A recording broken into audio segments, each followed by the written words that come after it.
이런 촌스러운 김치 냄새 나는 음식 여기 가져오지 마세요. 부모가 이런 꼴이면 그 자식도 뻔하겠군요. 노숙자 같은 사람이 면회 와서 부대 이미지락 깎이잖아요. 서울 노원구 한적한 골목길, 새벽 4시.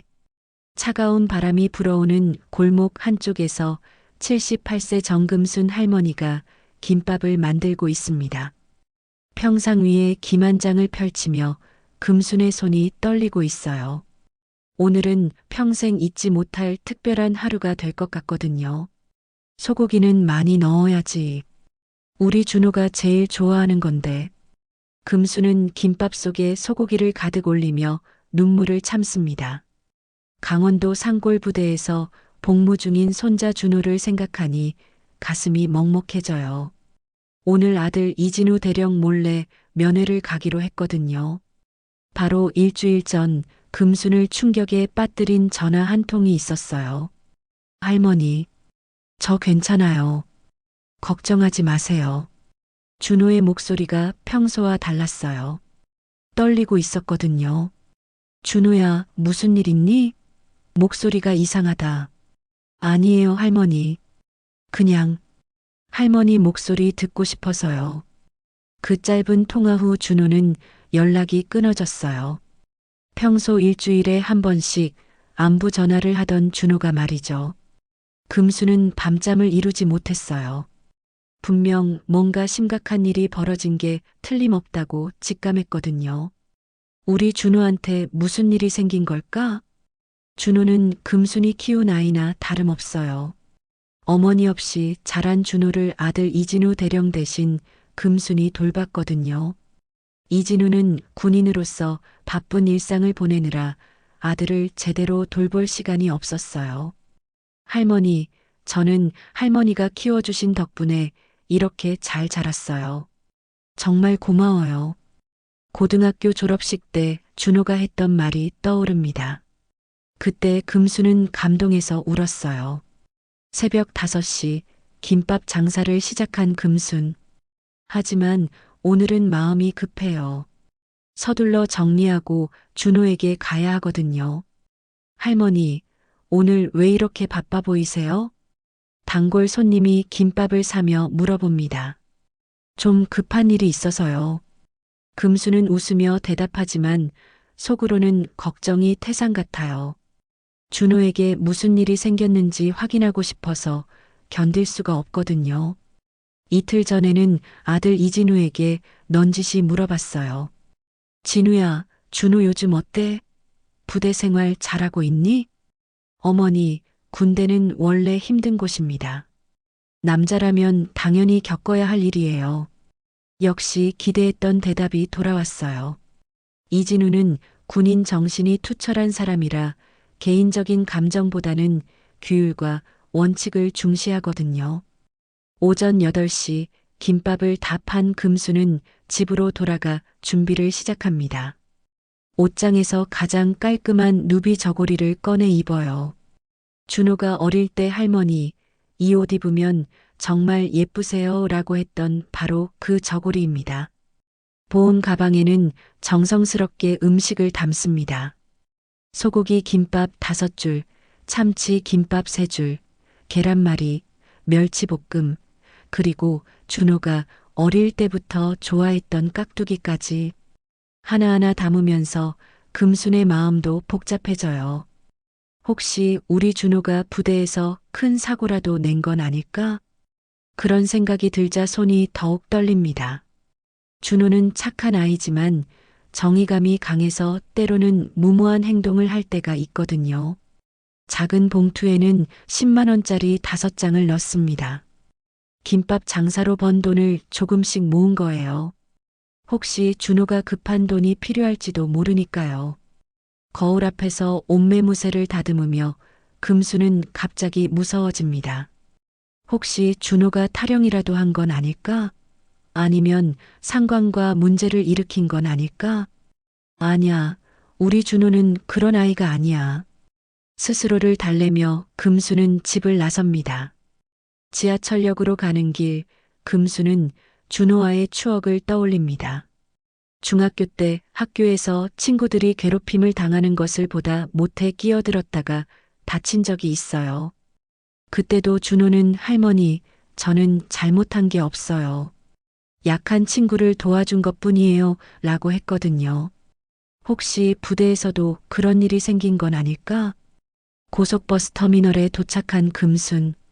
강원도행 버스표를 끊으며 마음이 더욱 조급해집니다.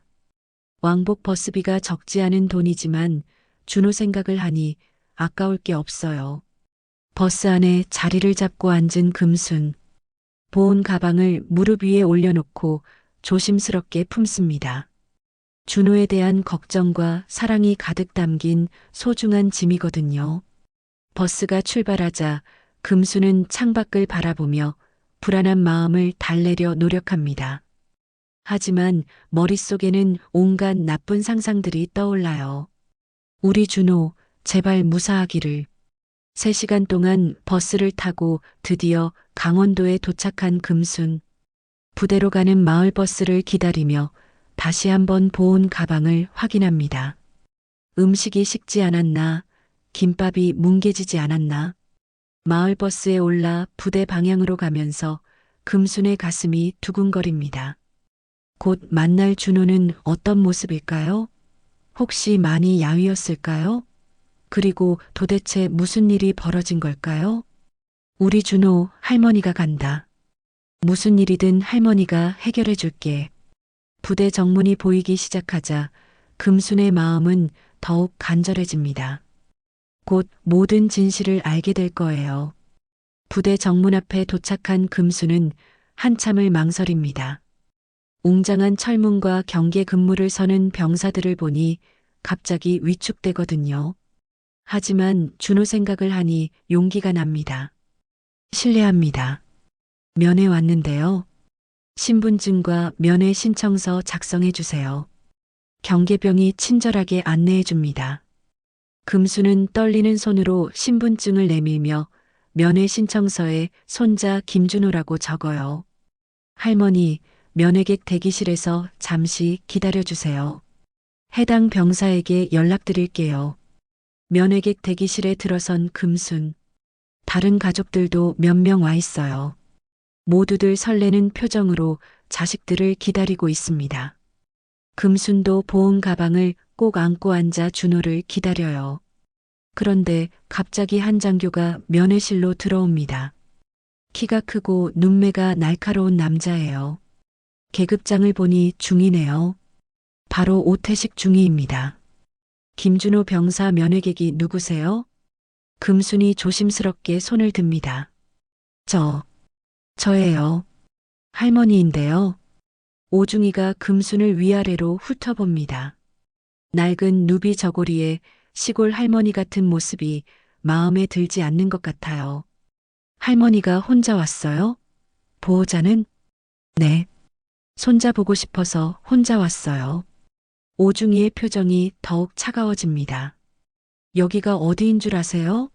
함부로 와도 되는 곳이 아닙니다. 금순이 당황하며 보온 가방을 열어 보입니다.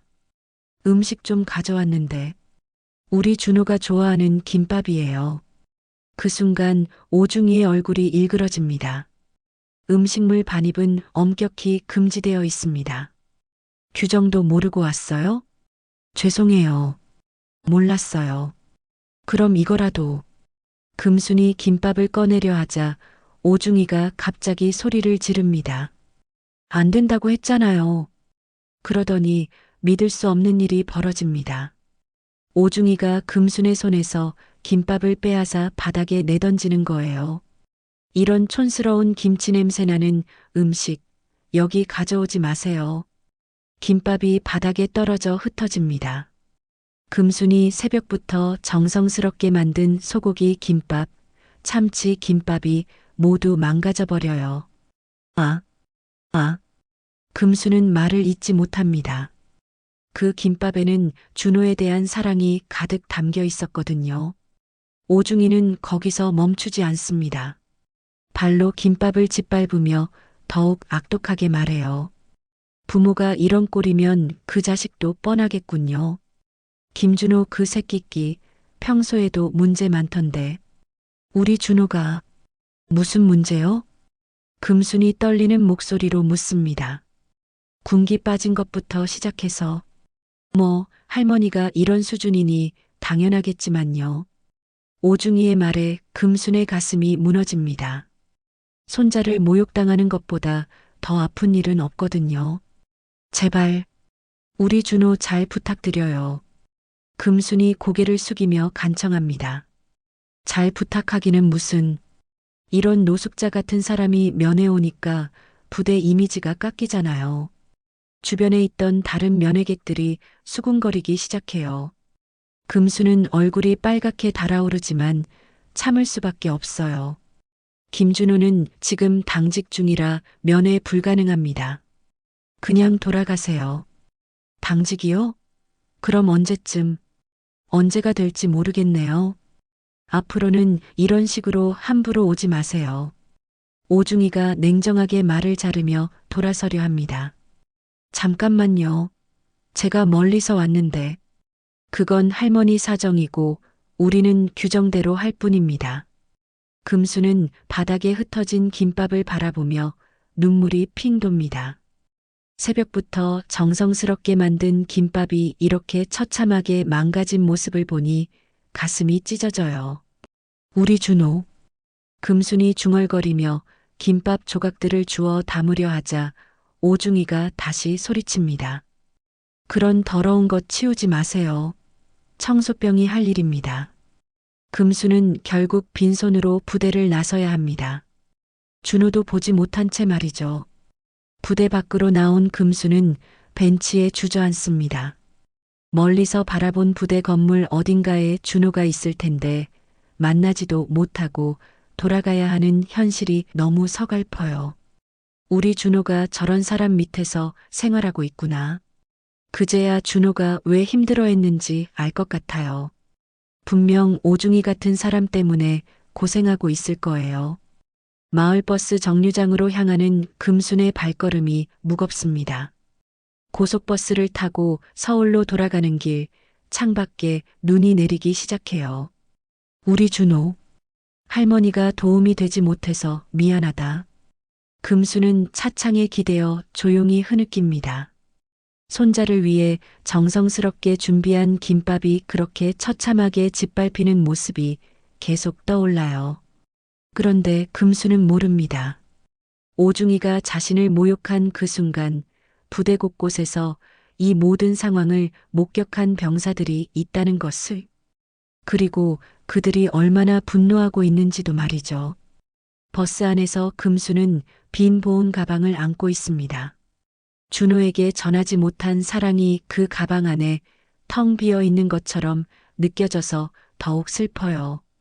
부대 내 병영 생활관, 오후 6시. 저녁 점호가 끝난 후 병사들이 하나둘씩 모여들기 시작합니다. 오늘 면회소에서 벌어진 일이 벌써 부대 전체에 퍼진 거예요. 야, 너 봤냐? 오중이가 할머니한테 한 짓. 김밥을 발로 짓밟더라고. 미친 거 아냐? 병사들의 수군거림이 점점 커집니다. 특히 면회소 청소를 담당했던 이병 강민수는 분노로 떨고 있어요. 형들, 저 정말 어이없어서. 그 할머니가 얼마나 정성스럽게 김밥을 싸우셨는데. 강민수는 오중이가 짓밟은 김밥을 치우면서 눈물이 날 뻔했다고 해요.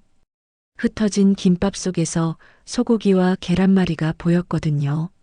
그런데 당직실에서 준호가 돌아오는 소리가 들립니다. 48시간 당직을 서고 온 준호는 녹초가 된 상태예요. 준호야, 너 할머니 오신 거 알아?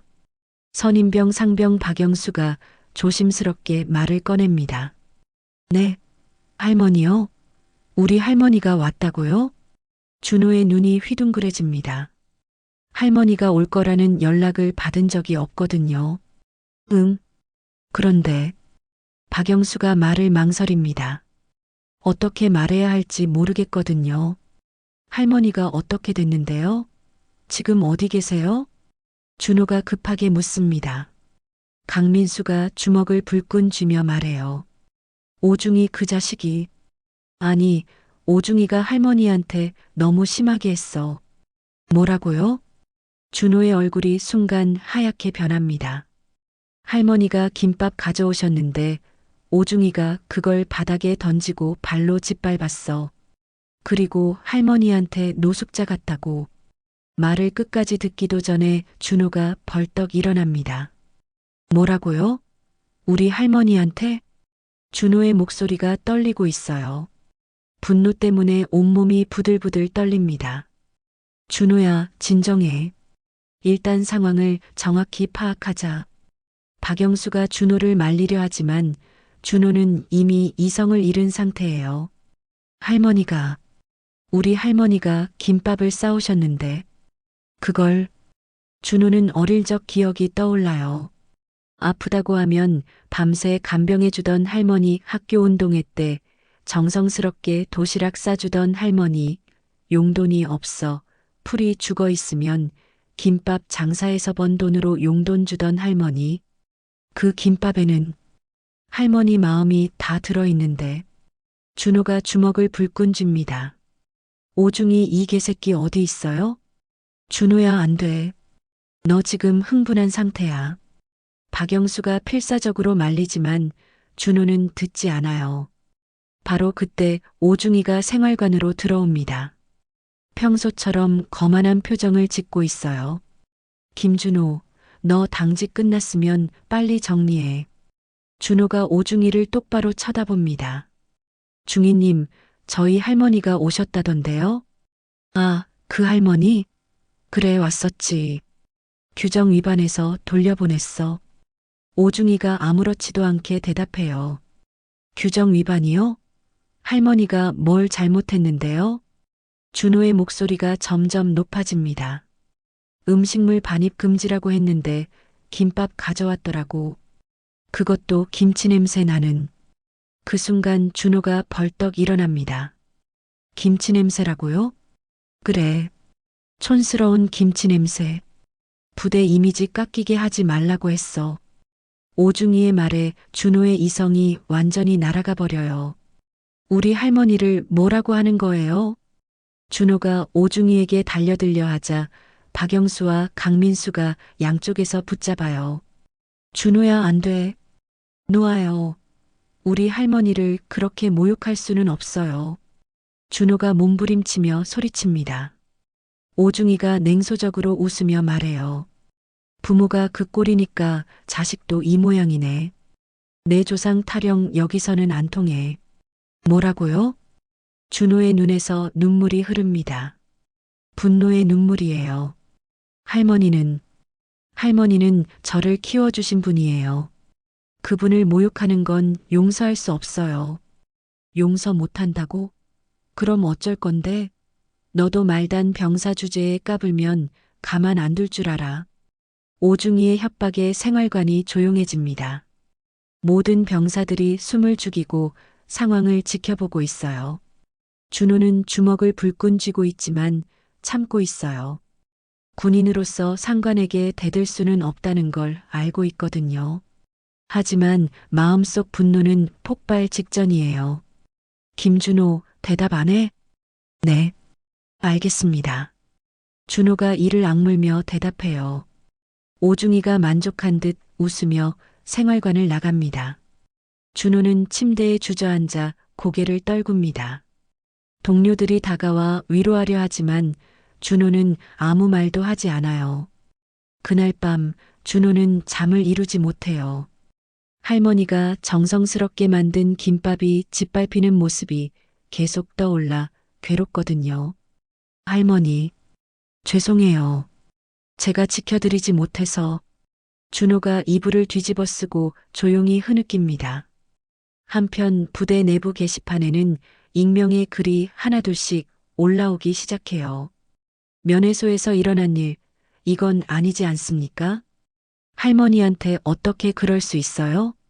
오중이의 처벌을 요구합니다. 병사들의 분노가 서서히 표출되기 시작한 거예요. 하지만 아무도 실명으로 글을 쓸 용기는 내지 못해요.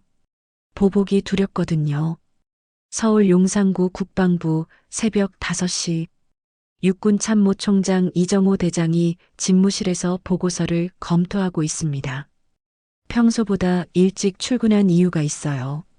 강원도 예하부대에서 올라온 기강 회의 보고서 때문입니다. 부대 내 익명 게시글 급증, 장병 간 갈등 심화. 이정우가 보고서를 읽으며 미간을 찌푸립니다. 평소 모범 부대로 알려진 곳에서 갑자기 이런 일이 벌어졌다는 게 이해가 안 돼요. 참모총장님, 해당 부대 지휘관과 화상회에 준비되었습니다. 부관이 들어와 보고합니다. 화상회의에서 해당 부대 대대장 중령 김태현이 상황을 보고해요. 예하부대 장병들 간 신뢰가 크게 무너진 상황입니다.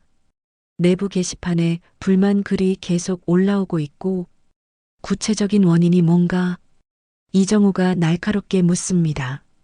아직 정확한 원인 파악이 어려운 상황입니다. 다만 면회소 관련해서 뭔가 문제가 있었던 것 같은데.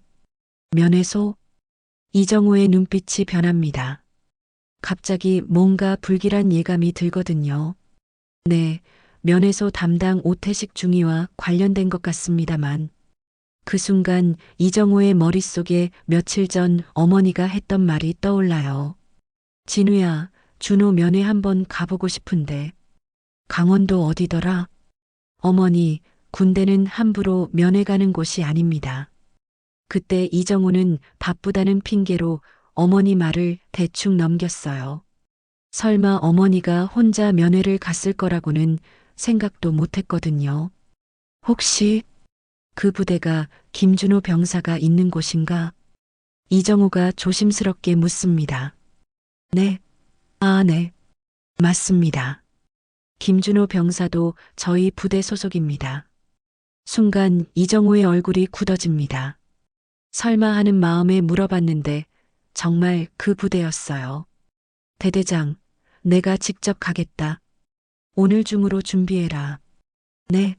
참모총장님께서 직접 오신다고요? 김 대대장이 놀란 표정으로 묻습니다. 부대 기강이 이 정도로 무너졌으면 직접 점검해야지. 이정우가 단호하게 말하며 화상회의를 마칩니다. 회의가 끝난 후 이정우는 혼자 고민에 빠져요. 혹시 어머니가 정말 그 부대에 면회를 갔던 건 아닐까? 그리고 그곳에서 무슨 일이 벌어진 건 아닐까? 설마 어머니가. 이정우는 급히 어머니에게 전화를 겁니다. 어머니, 저예요. 진우야? 무슨 일이니? 목소리가 이상하네. 어머니, 혹시 며칠 전에 준호 면회 가셨어요? 전화 너머로 잠깐 침묵이 흐릅니다. 어떻게 알았니? 이정우의 가슴이 철렁 내려앉아요. 어머니, 정말 가셨어요? 왜 말씀 안 하셨어요? 내가 바쁜데 무슨. 그냥 혼자 다녀왔다. 그래서 준호는 만나셨어요? 아니야. 당직 중이라고 해서 못 만났어. 어머니의 목소리가 힘이 없어요. 뭔가 숨기고 있는 것 같아요. 어머니, 혹시 그곳에서 무슨 일 있었어요? 별일 없었다. 그냥 돌아왔어. 하지만 이정우는 어머니의 목소리에서 뭔가 상처받은 느낌을 알아챌 수 있어요. 어머니, 저 오늘 그 부대에 가볼게요. 준호도 확인하고. 아니야, 괜찮다. 바쁜데 그런 일로. 어머니, 제가 확인해 볼게요. 전화를 끄는 이정우는 책상에 주저앉아요. 분명 어머니에게 무슨 일이 있었을 거예요. 그리고 그것이 부대 내 기강 회의와 관련되어 있을 거라는 직감이 들어요. 부관. 네, 참모총장님. 오늘 오후에 강원도 예하부대 전격 사찰 나간다. 헬기 준비해라. 네, 알겠습니다. 이정우는 창밖을 바라보며 생각에 잠겨요. 평생 군인으로 살면서 어머니와 거리를 두고 살았어요. 군인은 사적인 감정보다 국가와 임무가 우선이라고 생각했거든요. 하지만 지금은 다른 생각이 들어요. 혹시 자신이 어머니를 너무 소홀히 대한 건 아닐까? 그래서 어머니가 혼자 위험한 길을 떠난 건 아닐까? 어머니께 무슨 일이 있었는지 반드시 확인하겠다. 이정호가 주먹을 불끈 쥡니다. 한편 그 시각 강원도 부대에서는 긴급 상황이 벌어지고 있어요. 뭐라고? 참모총장님이 오신다고? 오태식 중위가 놀란 표정으로 묻습니다. 오늘 오후에 정격 사찰 나오신대. 부대 전체가 비상이야. 선임 대위가 긴장한 표정으로 말해요. 오중이는 갑자기 불안해집니다. 혹시 며칠 전 면회소 일 때문인 건 아닐까? 설마 그 할머니 일 때문에. 하지만 오중이는 자신이 규정대로 했다고 생각해요. 음식물 반입 금지는 엄연한 규정이니까요. 별일 아닐 거야. 그냥 정기 점검이겠지. 오중이가 스스로를 달래며 중얼거립니다. 하지만 부대 전체는 긴장감에 휩싸여 있어요. 육군 참모총장의 정격 방문이라는 게 보통 일이 아니거든요. 준호도 이 소식을 듣고 가슴이 두근거려요. 혹시 할머니 일과 관련이 있는 건 아닐까 하는 생각 때문이에요. 준호야, 너 괜찮아? 박영수가 걱정스럽게 물어봅니다. 네, 괜찮아요. 하지만 준호의 마음은 전혀 괜찮지 않아요. 곧 무슨 일이 벌어질 것 같은 불안한 예감이 들거든요. 강원도 상공, 오후 2시, 육군 참모총장의 헬기가 구름을 가르며 부대를 향해 날아가고 있습니다. 헬기 안에서 이정호 대장은 창밖을 바라보며 복잡한 심정에 잠겨 있어요. 곧 모든 진실이 밝혀질 거라는 생각에 가슴이 무겁거든요. 참모총장님, 10분 후 착륙 예정입니다. 부관이 보고하자 이정호가 고개를 끄덕입니다. 도착하면 바로 전 장병 집합시켜라. 그리고 면회소 담당자 따로 불러놔. 네, 알겠습니다. 이정호의 목소리에는 평소와 다른 차가운 기운이 감돌아요. 한편 부대에서는 비상이 걸린 상태입니다. 모든 병사들이 집합 준비를 하고 있어요. 야, 준호야. 너 괜찮아? 얼굴이 하얗다. 강민수가 걱정스럽게 준호를 바라봅니다. 네, 괜찮아요. 하지만 준호는 전혀 괜찮지 않아요. 참모총장이 온다는 소식을 듣고 나서 계속 할머니 생각만 나거든요. 혹시 할머니가 당하신 일과 관련이 있는 건 아닐까 하는 생각에 가슴이 두근거려요. 오태식 중위는 더욱 긴장하고 있습니다. 며칠 전 면회소에서 있었던 일이 계속 머릿속을 맴돌거든요. 설마 그 일 때문에 참모총장까지 오는 건 아니겠지? 하지만 마음 한편으로는 불안해요. 혹시 그 할머니가 고발이라도 한 건 아닐까? 아니야, 난 규정대로 했어. 음식물 반입은 분명히 금지되어 있으니까. 오중이가 스스로를 달래며 중얼거립니다. 오후 2시 30분 헬기 착륙음이 부대 전체에 울려 퍼집니다. 모든 장병들이 운동장에 정렬해 있어요. 김태현 대대장이 앞으로 나가 경례를 준비합니다. 육군 참모총장님 도착. 헬기에서 내린 이정호 대장의 표정은 평소보다 훨씬 차갑습니다. 부대를 둘러보며 천천히 걸어오는 모습에서 범상치 않은 기운이 느껴져요. 대대장, 전 장병 집합 완료되었나? 네, 참모총장님. 전 장병 집합 완료되었습니다. 김 대대장이 경례하며 보고해요. 이정호가 정렬된 장병들을 훑어봅니다. 그 중에서 준호를 찾아내는 데는 그리 오래 걸리지 않아요. 어릴 때부터 봐왔던 손자니까요. 하지만 이정호는 표정을 감춥니다. 지금은 참모총장으로서 공적인 업무를 처리해야 하거든요. 면회소 담당자는 누구인가? 이정호의 차가운 목소리에 부대 전체가 긴장합니다. 오태식 중위입니다. 김 대대장이 보고하자 오중이가 앞으로 나섭니다. 오태식 중위 앞으로. 오중이가 떨리는 다리로 앞으로 나가며 경례합니다. 중위, 며칠 전 면회소에서 무슨 일이 있었나? 이정호의 질문에 오중이가 당황합니다. 면회소에서요? 별다른 일은 없었습니다. 별다른 일이 없었다고? 이정호의 목소리가 더욱 차가워집니다. 그럼 김밥을 찢어서 바닥에 버린 일도 없었다는 거냐? 순간 부대 전체가 조용해집니다. 모든 병사들이 숨을 죽이고 상황을 지켜보고 있어요. 오중이의 얼굴이 하얗게 질립니다. 그것은 대답해라. 이정호의 호통에 오중이가 몸을 떱니다. 음식물 반입이 금지되어 있어서 규정에 따라 처리했습니다. 규정에 따라 할머니가 정성스럽게 만든 김밥을 발로 짓밟는 게 규정이냐? 이정호의 말에 준호가 깜짝 놀라며 고개를 듭니다. 참모총장이 할머니 일을 어떻게 알고 있는 거죠? 그리고 그 할머니에게 뭐라고 했지?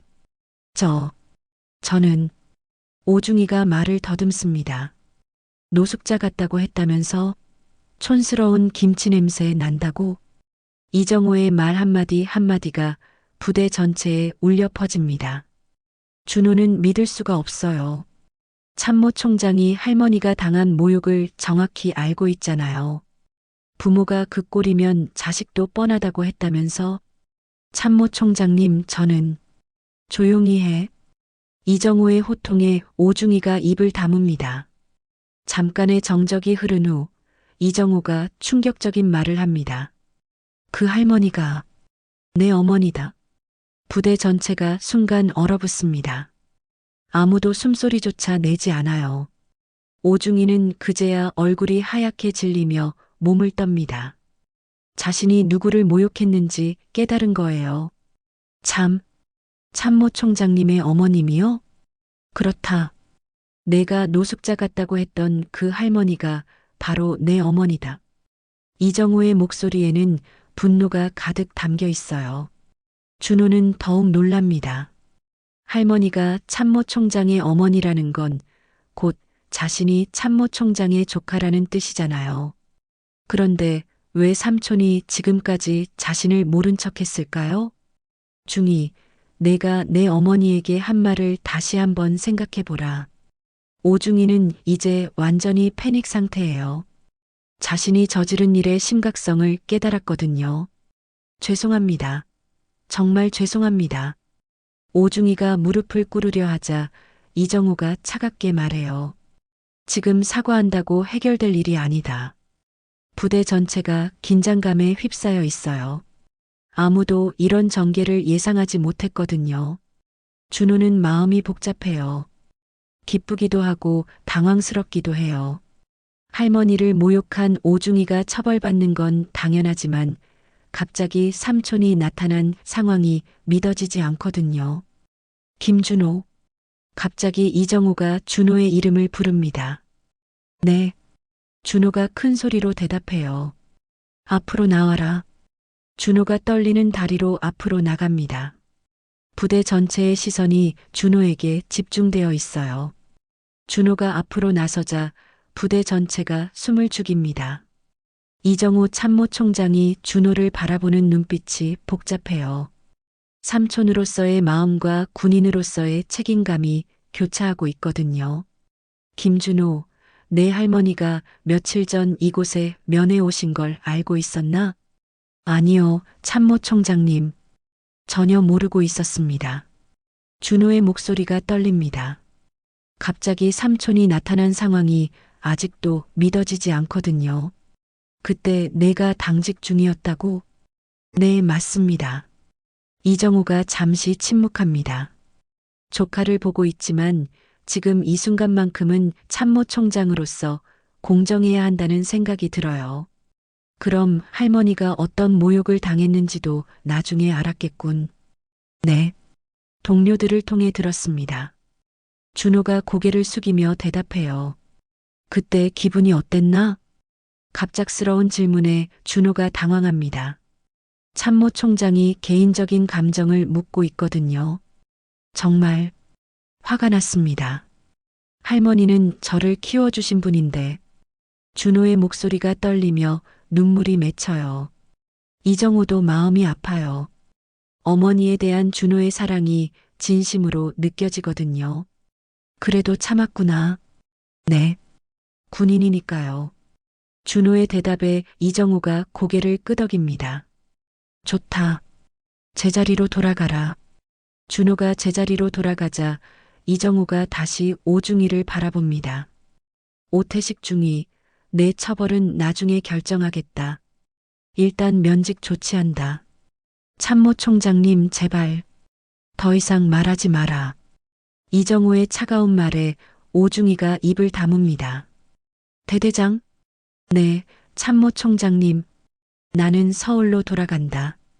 부대 기강 확실히 잡아라. 네, 알겠습니다. 집합이 해제된 후 이정우는 잠시 망설입니다. 준호와 개인적으로 이야기하고 싶지만 부대에서는 적절하지 않다고 생각해요. 하지만 마음을 바꿉니다. 지금이 아니면 언제 조카와 제대로 대화할 수 있을까요? 김준호, 따라오라. 준호가 긴장한 표정으로 따라갑니다. 부대 지휘관실에서 둘만 남게 되자 이정우가 먼저 입을 엽니다. 준호야. 갑자기 반말을 쓰는 이정우에게 준호가 놀란 표정을 짓습니다. 삼촌, 맞으시죠? 그렇다. 내 삼촌이다. 순간 준호의 눈에서 눈물이 흘러내려요.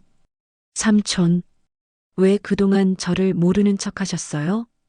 이정우도 마음이 아파요. 하지만 솔직하게 대답해야겠다고 생각해요.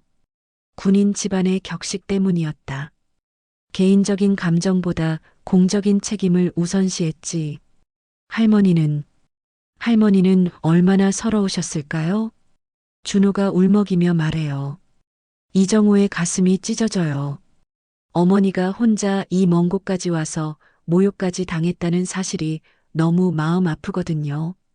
삼촌, 저희 때문에 할머니가 고생만 하셨어요. 준호야, 이제 그런 일은 없을 거다. 이정우가 준호의 어깨에 손을 얹어요. 삼촌께서 정말 저희 삼촌이 맞나요? 아직도 믿어지지 않아요. 그렇다. 그리고 앞으로는 할머니를 더 잘 돌봐드려야겠다. 준호가 고개를 끄덕이며 눈물을 닦아요. 이정우는 서울로 돌아가는 헬기 안에서 어머니 생각만 하고 있어요. 오늘 부대에서 본 일들이 계속 머릿속을 맴돌거든요. 서울에 도착한 이정우는 곧바로 어머니가 계신 노원구로 향합니다. 평생 군인으로 살면서 어머니를 소홀히 했다는 죄책감이 밀려와요. 금천구 단칸방 앞에서 이정우가 잠시 망설입니다. 어떤 얼굴로 어머니를 마주해야 할까요? 문을 두드리자 금순이 문을 엽니다. 정우야, 무슨 일이니?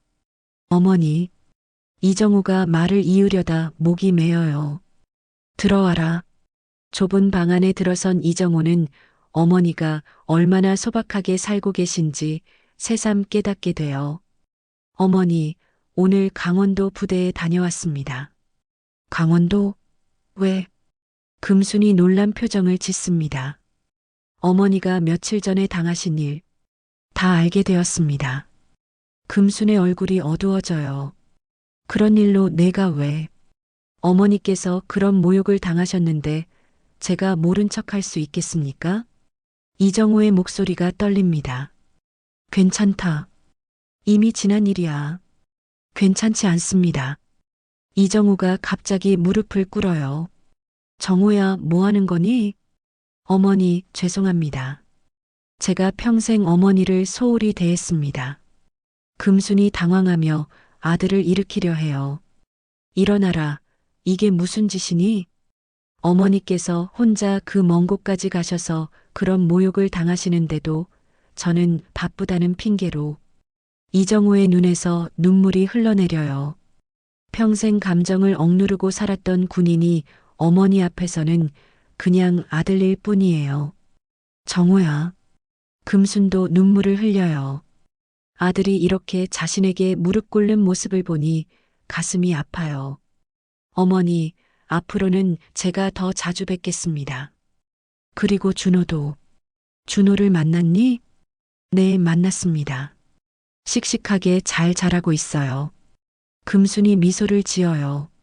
그 애가 걱정돼서 갔던 건데. 이제 걱정하지 마세요. 제가 모든 걸 해결했습니다. 이정우가 어머니의 손을 잡아요. 어머니, 너무 늦게 와서 죄송합니다. 내 새끼가 이렇게 컸는데 뭘. 금순이 아들의 머리를 쓰다듬어요. 어머니, 앞으로는 준호 면회도 제가 모시고 가겠습니다. 그래도 될까? 물론입니다. 어머니는 제 어머니시고 준호는 제 조카잖아요. 그날 밤 이정우는 오랜만에 어머니와 함께 저녁을 먹어요. 단칸방에서 먹는 소박한 저녁이지만 마음은 따뜻해요. 일주일 후 강원도 부대는 완전히 달라진 분위기입니다. 오태식 중위가 보직 해임된 후 새로운 면회소 담당자가 배치되었고 부대 전체에 경각심이 퍼져 있어요. 하지만 이 사건은 여기서 끝나지 않았습니다. 오중이의 가족이 강력하게 반발하고 나선 거예요. 우리 아들이 뭘 잘못했다는 거예요? 규정대로 했는데. 오중이의 어머니가 국방부에 민원을 제기했어요. 그리고 이 일이 언론에까지 흘러나가게 됩니다. 육군 참모총장의 어머니가 부대에 무단 침입해 소동을 벌였다는 식으로 왜곡된 기사가 나온 거예요. 이정우는 집무실에서 이 기사를 보며 분노합니다. 이게 무슨 기사야? 어머니가 무단 침입을 했다고? 부관이 조심스럽게 말해요.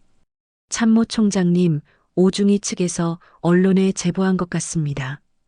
여론이 좀 갈리고 있는 상황입니다. 인터넷에는 이미 갑론을박이 벌어지고 있어요. 참모총장 어머니라고 특혜받으려 했나? 아니다. 할머니한테 어떻게 그럴 수 있어? 군대의 음식 반입은 원래 금지 아닌가? 여론이 복잡하게 흘러가자 이정우는 더욱 답답해집니다. 진실이 왜곡되고 있거든요. 바로 그때 결정적인 증거가 나타납니다. 면회소 CCTV 영상이 유출된 거예요. 영상에는 오중이가 금순의 김밥을 바닥에 던지고 발로 짓밟는 모습이 선명하게 담겨 있어요. 그리고 더욱 충격적인 건 오중이의 막말이 그대로 녹음되어 있다는 거예요. 이런 촌스러운 김치 냄새 나는 음식, 여기 가져오지 마세요. 부모가 이런 꼴이면 그 자식도 뻔하겠군요. 노숙자 같은 사람이 면회 와서 부대 이미지가 깎이잖아요. 영상이 인터넷에 퍼지자 여론이 완전히 뒤바뀝니다. 이건 너무 심하다. 할머니한테 어떻게 저럴 수 있어? 저런 인간이 군인이라고? 국민적 공분이 일어나기 시작해요. 특히 김밥을 짓밟는 장면을 본 사람들은 분노를 감추지 못합니다. 할머니가 얼마나 정성스럽게 만드셨을 텐데. 저 김밥에 할머니 마음이 다 들어있었을 거야. SNS에는 해시태그 할머니 김밥 해시태그가 급속도로 퍼져나가요. 많은 사람들이 자신의 할머니, 어머니를 떠올리며 분노하고 있어요. 한편 강원도 부대에서는 준호가 동료들로부터 위로를 받고 있어요. 준호야, 이제 진실이 다 밝혀졌네. 다행이다. 박영수가 준호의 어깨를 두드려요. 네. 그런데 할머니가 너무 힘드셨을 것 같아서. 준호는 여전히 마음이 아파요. 할머니가 당한 모욕을 생각하면 가슴이 찢어지거든요. 걱정하지 마. 이제 오중이는 완전히 끝났어. 제대로 처벌받을 거야. 강민수가 말하자 다른 병사들도 고개를 끄덕여요. 서울에서는 국방부가 공식 입장을 발표합니다. 이번 사건은 개인의 일탈 행위로 해당 장교에 대해서는 엄중한 처벌을 내릴 예정입니다. 또한 면회객에 대한 예우 교육을 전군에 걸쳐 실시하겠습니다. 하지만 이미 돌이킬 수 없을 만큼 사건이 커진 상태예요. 오중이는 결국 군에서 강제 전역 조치를 당하게 됩니다. 더 이상 군복을 입을 자격이 없다고 판단된 거예요. 이런 일로 제 인생이 망가진다니. 오중이가 한탄하지만 이미 늦었어요. 자신의 행동에 대한 대가를 치러야 하는 거죠. 이정우는 어머니께 찾아가 모든 상황을 설명드려요. 어머니, 이제 모든 게 해결됐습니다. 그리고 전 국민이 어머니 편이에요. 그런 큰일로 만들 필요는 없었는데. 금순이 걱정스럽게 말하지만 이정우는 고개를 저어요. 어머니, 이건 단순히 개인적인 문제가 아닙니다. 군 전체의 인식을 바꿔야 하는 일이에요. 실제로 이 사건은 군 내 면회 문화를 완전히 바꿔놓았어요. 면회객을 대하는 예우가 크게 개선되었고 관련 교육도 강화되었거든요. 며칠 후 준호에게서 편지가 옵니다. 할머니, 이제 부대 분위기가 완전히 달라졌어요. 모든 장교들이 면회객들을 정말 정중하게 대해요. 할머니 덕분에 많은 것이 바뀌었어요. 금순이 편지를 읽으며 미소를 짓습니다. 우리 준호가 이제 마음 편히 군 생활할 수 있겠구나. 이정호도 안도의 한숨을 쉬어요.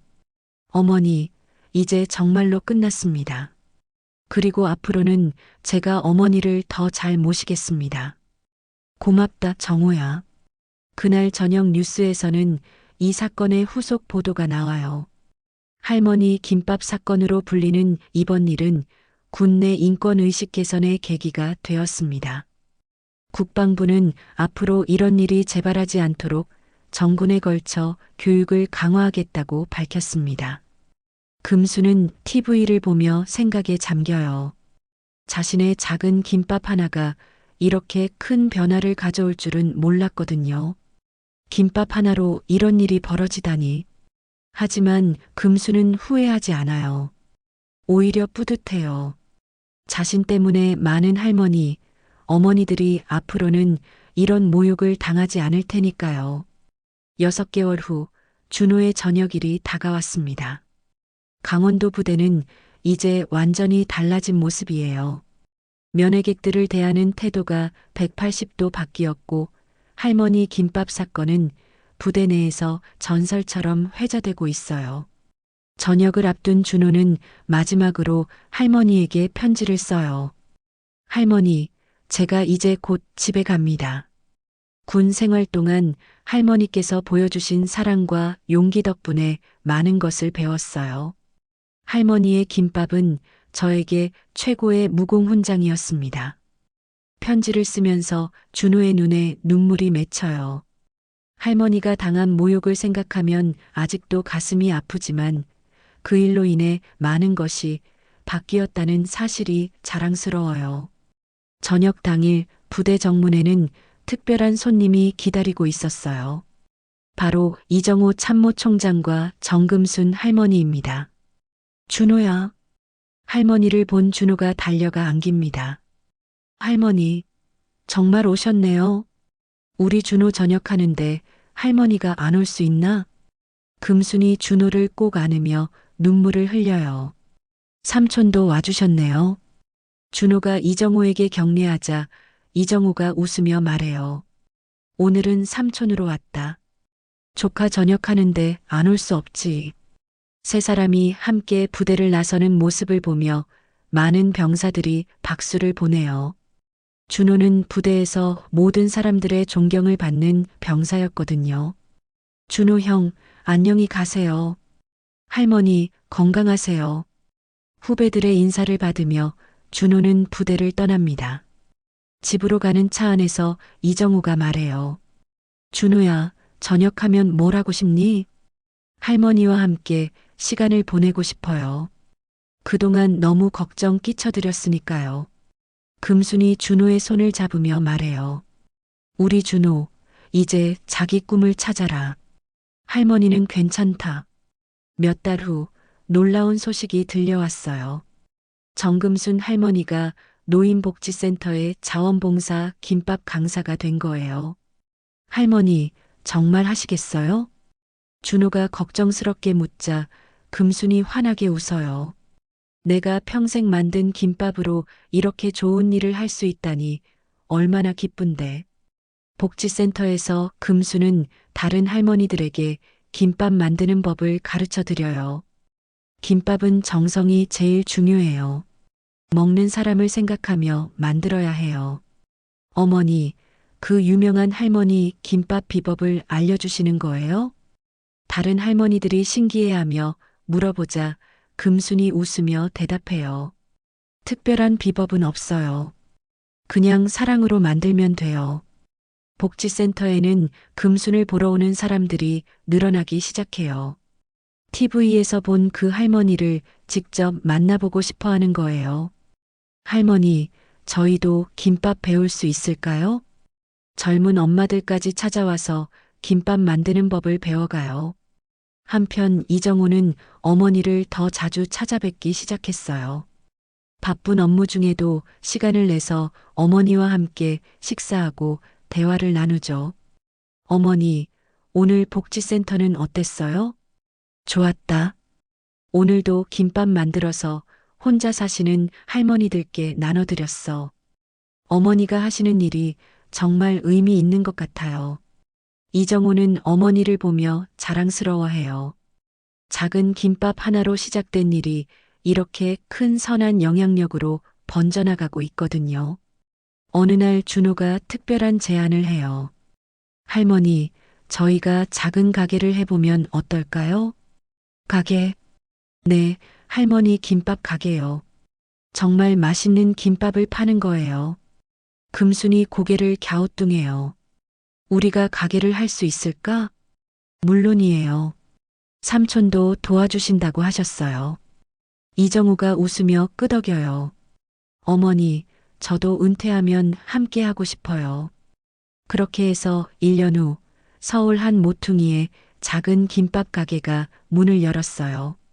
간판에는 이렇게 쓰여 있습니다. 금순김밥 마이너스 엄마 손맛 그대로. 가게는 작지만 따뜻한 분위기예요. 벽에는 할머니와 준호, 그리고 이정우가 함께 찍은 사진이 걸려 있어요. 첫날부터 많은 손님들이 찾아와요. 여기가 그 유명한 할머니 김밥집이에요? 네, 맞아요. 어서 오세요. 준호가 밝게 인사하며 손님들을 맞이해요. 금수는 뒤에서 정성스럽게 김밥을 만들고 있어요. 하나하나 사랑을 담아서 말아요. 할머니, 소고기 김밥 5줄 나갔어요. 알았다. 금순이 즐거워하며 김밥을 만들어요. 점심시간이 되자 가게는 손님들로 가득 차요. 우와, 정말 맛있어요. 이게 바로 그 할머니 손맛이네요. 손님들의 칭찬을 들으며 금수는 행복해해요. 저녁이 되어 가게 문을 닫고 나서 세 사람이 함께 앉아 차를 마셔요. 할머니, 오늘 어땠어요? 준호가 묻자 금순이 환하게 웃어요. 정말 좋았다. 사람들이 맛있게 먹는 모습을 보니까 보람차더라. 이정우도 만족스러워해요. 어머니, 이렇게 함께 시간을 보낼 수 있어서 정말 좋아요. 가게 한쪽에는 작은 액자가 걸려 있어요.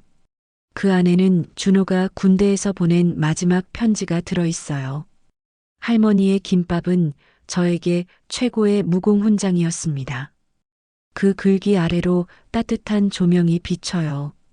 밤이 깊어도 세 사람은 계속 이야기를 나누고 있어요. 김밥 한 줄로 시작된 이야기가 이렇게 아름다운 결말을 맞이한 거예요. 창밖으로는 첫눈이 내리기 시작해요.